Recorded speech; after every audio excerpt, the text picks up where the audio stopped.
In the prison boss took a hostage and was about to carry out a massacre. Juan saw this and immediately chased after them, trying to stop the violence, but everyone had already lost their sanity. Seeing no other way, Juan said, "Cut off an ear. This way, we don't have to kill anyone, and it can also serve as a deterrent." The subordinate of the wicked mother was furious upon hearing this. Juan had always found excuses to stop them. He grabbed Juan by the collar and ordered him to cut off that ear. If Juan lacked the courage, then he would be the one to die. For a jailer who still believed in justice, Juan bore immense pressure, but there was no turning back now. Juan had no choice but to go along. Soon, the head of the counterterrorism team received the ear, while Juan frantically washed his hands, realizing that his mindset had already changed. At that moment, someone came to tell him that his evil mother was looking for him. Tense, Juan stepped forward in front of the crowd, thinking at first that his identity as a prison guard had been exposed. To Juan's surprise, another police informant had obtained the video of the external crackdown. After repeatedly watching it, he finally realized that the prison warden was the one who had severely beaten his wife. The prison director had already been dismissed for violent crackdowns,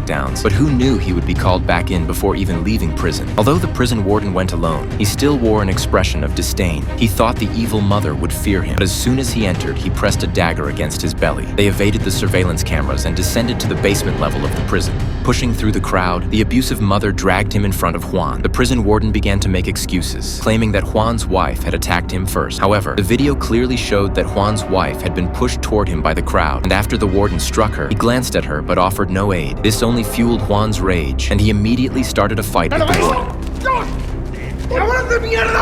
After pulling Juan aside, the wicked mother asked the prison warden how Juan's wife was doing now. The warden said he didn't know the hospital's situation. The wicked mother, seeing the prison warden refuse to speak, took out a walkie-talkie and let Juan ask the question himself. If the other party still refused to let his wife answer the call, then they would kill the prison warden right then and there. The detective handling the case was at a loss for how to respond to Juan's accusation. According to the latest updates from the hospital, Juan's wife and the unborn child were both lost. Upon hearing the news, Juan wore an expression of both tears and laughter. Seeing Juan gradually breaking down, the evil mother said nothing. He stepped in front of him, embraced him, and then gave a meaningful glance to all the other prisoners. The prisoners immediately understood and surrounded the warden. They kicked and punched the warden, who was trampled under their feet, just like Juan's wife had been knocked down outside the prison at that time. At that moment, he shouted that Juan was also a prison guard. Upon hearing this, one prisoner immediately stopped and reached out to stop the others who were about to continue the beating. The prison warden, who was nearly beaten to death, screamed at everyone to save his own life that Juan was actually a prison guard. Of course, Juan heard this clearly. Watching the old man scream frantically, Juan pondered for a few seconds before turning around and swiftly charging toward the prison warden. Holding the tile shard from the earlier ear-cutting incident, he killed the warden without hesitation. Now that his wife and children were dead,